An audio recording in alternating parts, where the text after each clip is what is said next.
It's New Earth Angel again, and I'm just saying, I told you, I'm just getting started. Tonight is my night, so my first video just cut off before I had an opportunity to just close it out. And I'm still trying to. I didn't know that I could only record for so long before it just stopped recording, so it had cut my recording and started a new one. So, I'm learning that, so I'm sharing that with somebody. Hey, you might be recording and your stuff you think you're recording and it had already cut off and started again. So, but it's good. I just wanted to say, I did want to go back, in the last video, my introduction video about, me getting started, and I'm gonna be diligent, and I spoke about the fact that I had, experience anxiety and depression, which is very, very real. But I didn't go back to talk about how I was able to, get past the anxiety. And I'll go further in detail at some other time about the anxiety and the depression, the things that I experienced. But I will just say this, just to let you know some things that you can start doing is you got to, for anxiety, baby, I had it bad. Whoo, I had it bad. Like, I had anxiety to the point where I didn't even trust myself in certain situations. Because I had an element of anger that went along with it. So, for things that had happened to me, and I'm telling you, had taken me so far from my base that I didn't even trust myself. Do you hear what I'm saying? That's a scary place to be. Ooh, I thank God. I thank God. So, what I really had to do is separate myself from people. I mean, separate myself. I don't know how you gonna do it. If you're living with other people, if it ain't nothing but getting in your own, find you a closet, get in your own room, or when they in the house, you go outside. Whatever you gotta do, baby, you need that. Cause if you suffering with anxiety, especially if it's unmanaged or you gotta take medication for it, and especially if it's just something that was brought on that you hadn't, it wasn't something you had been dealing with for no long time, but you can link it to an episode, or a situation that you experiencing. Oh yeah, that means that you can handle this thing. It may not seem like it, but I'm gonna tell you, you're gonna have to do it by getting along with yourself, spending time alone with yourself, and it ain't no overnight thing. When you get along with yourself, you'll be able to tell what energy is yours and what energy is coming from somebody else.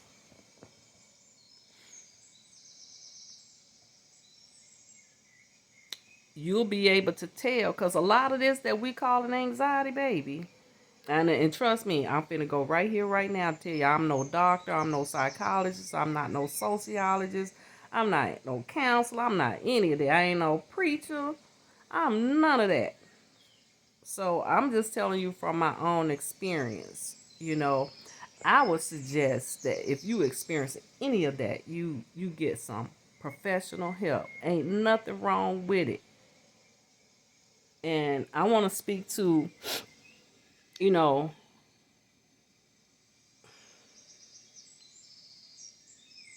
any group of people. And I can say, black people because, I'm a black person. And I know that a lot of, my black people, we haven't been privy to going, to counselors and psychologists and psychiatrists and all of that.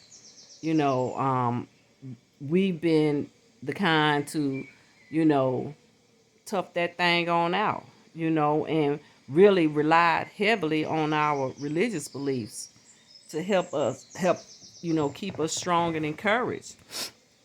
But I'm here to tell you that may not be enough.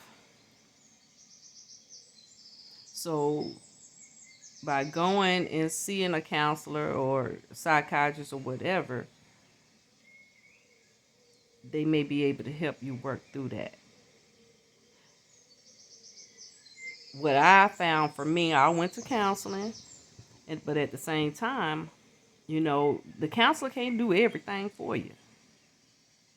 So just know that too. When you go to the counselor, they can't do everything for you.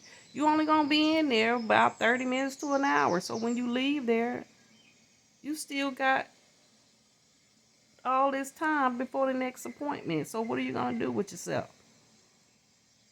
So what you could be doing with yourself is, like I said, take the time to, to monitor your own behavior, get in tune with your own body, because that's what this gonna do. It's gonna make you become more aware, more self-aware. You'll realize how much you really don't even know about yourself, because you're always around somebody else, trying to please other people. Oh Lord, I didn't even realize that I was a people pleaser. If you had asked me that, that would have been, it was a hard thing to even admit to myself. Ooh, people pleaser. Ugh. But yeah, because if you saying yes when you mean no, or no when you want to say yes, then why did you do it? Because it wasn't what you wanted to do. It was to please somebody else. Or, you don't want to do something, but you'll tell somebody you can't versus you don't want to. Why can't you stand in your truth and say, I won't be in attendance, or I don't want to do that? Sometimes you don't want to say that because, oh, they might get mad, or they might think I'm trying to be funny. Who cares what they think? Who cares what they think? I know there's some people that you do care what they think, but if you care about what they think to a point, to that degree, you might need to ask yourself, why? Why do you care about what they thinking? Even family. I mean, I'm not saying be rude. I'm just saying, rather than to not stand in your truth, you're gonna have to say it however you need to say it. Because what could be worse than living your life for other people? Everybody telling you how you should do this thing, and how you should treat them, and do this and do that, and how you shouldn't do this for you, and that and that. So you jumping around all your life based off of what other people saying, instead of just stepping back and saying, hey, how do I want to live my life? How do I want to do this thing? What do I believe in? What do I want to do? Even if nobody else is on board with it. So going back to the anxiety and sitting with myself, what I was able to realize is that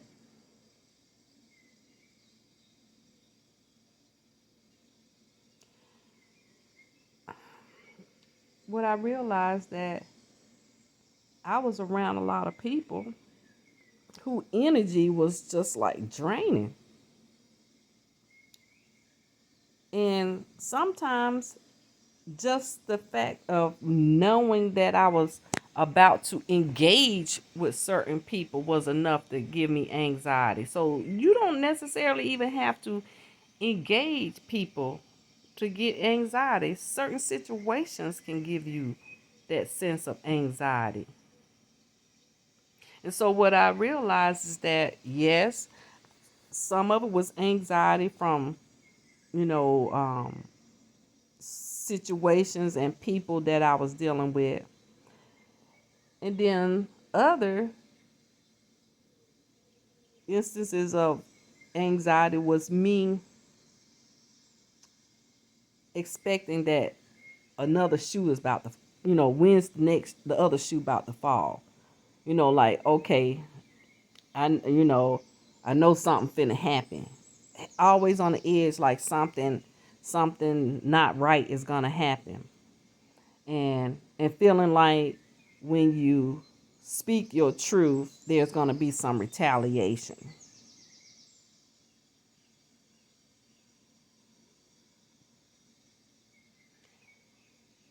You can't let that stop you, because as soon as I started saying what I wanted to say and standing, you know, on my truth and just, you know, not really being concerned about what other people say and just started concentrating on myself, I was able to see that, hmm,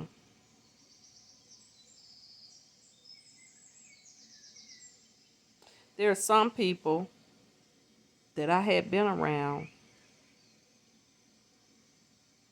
and it was just something about them that just didn't sit right with me. So I had to just stop forcing myself to be in that situation.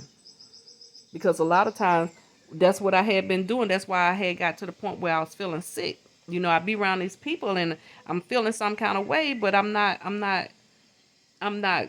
making that correlation that is due to the company that I'm keeping. You know? And people, they'll come to you as if they your friend, but when you really, you get into this thing and God start giving you that discernment and you start using it, then you really realize that you need to change your circle. Even if they have been in your life for a long time. People come for seasons and reasons. Okay? Seasons and reasons. Okay, so what reason was that person there, and has they season passed? That's what you need to ask yourself. So that's what I ended up having to go through to that's part of my getting over anxiety and depression is examining each one of my relationships, family and friends, and anybody else trying to come on the scene. You have to. You have to. Especially for the work that we've been called to do.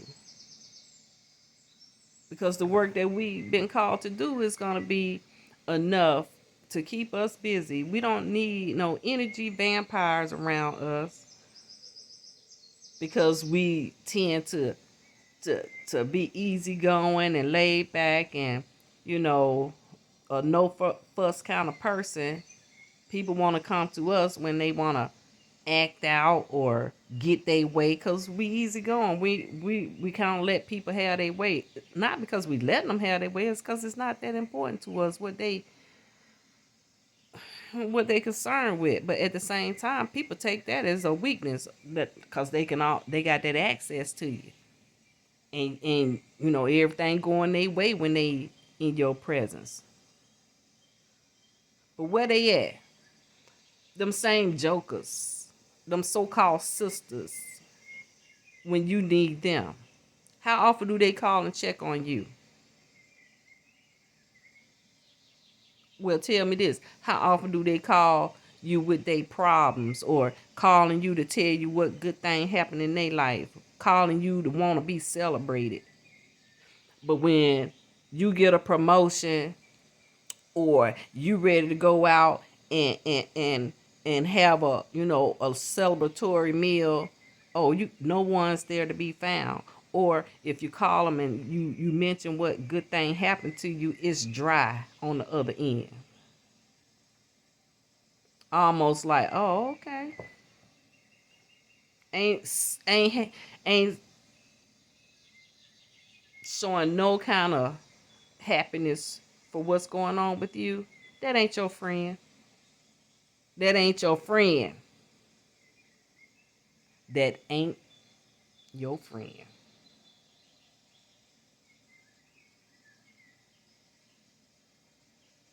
I had to understand that.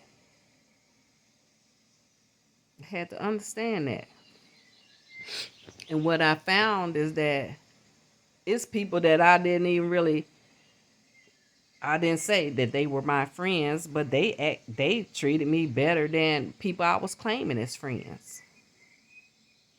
Use the term very loosely, or if you, I say I use it loosely because I use it and they just people I know. Not necessarily that's my friend. I don't have a lot of friends. And what I really found out, I don't have many friends at all. Because the ones I thought was friends, hmm, I don't want to be judgmental. I just say that perhaps sometimes, they just can't give you what you need. And that's because they concerned about what they need. And so, with that being said, you that's a good time for you to take a lesson from them and start being concerned with you. That's what I did. I was like, oh, they showing me how I should be responding. Okay. Hmm. Except for I don't do it exactly like they do it, but I know that means distance myself. Then I don't have to be upset. Matter of fact, if I'm calling you to tell you about the good thing that happened to me after you done burn my ears up about your situation all this time. So I call you and you give me the cold shoulder, guess what? You won't have to give me no cold shoulder again. Because I done learned. I've learned not to ignore the red flags. Okay, so when you in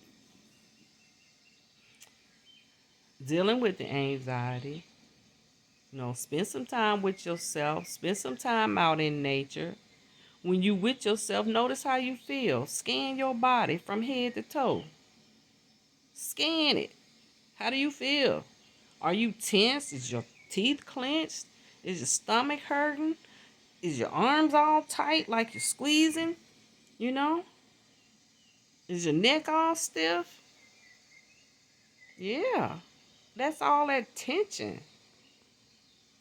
Now, are you having it when you by yourself? Or are you having it when you around other people?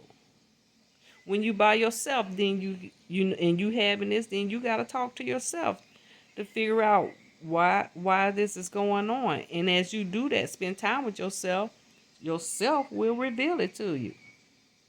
Hey man, my neck my neck tight cause you sleeping on the pillow wrong, walling all night. Or hey, my neck tight cause I'm all tensed up cause you keep clenching your teeth. Your body gonna tell you. Yeah, every time you talk to so and so, you end up clenching your teeth and getting all upset. That's why your teeth hurt. That's why you need a mouthpiece. That's why you got TMJ. Really? Oh wow. Now I'm gonna start paying attention to that. I go out there and I'm, minding my business as I'm doing my daily thing, and I run across somebody, and maybe I can see them before they come across the street, and I feel some kind of way. Boom. I ain't feel it till I saw him. You got to make note of that. Okay? If everything seemed good and boom, boom, boom, and then somebody bring up a certain conversation, you feeling some kind of way, take note of that. Sometimes you can address it right then in your mind, but take notes so that when you get back, you're like, why did that conversation upset me like that? How did I let that person, you know, move me off my block? I was fine till so and so came up with they bull crap. It's subtle as that. Now you all worked up and they gone, honey. And you going on about your business with cramps in your gut and worked up in your mind, you know, recalling stuff and saying what you should have done and rehearsing things and what you could have said and they could have said and you know how many conversations I had in my head like that? Uh-oh, it looked like I'm about to cut off again. So I just want to say, join me. Let's get on this mission. Let's do this thing together. I'm already excited. Look, I made 2 videos tonight. Where you at? Where you at? Good night.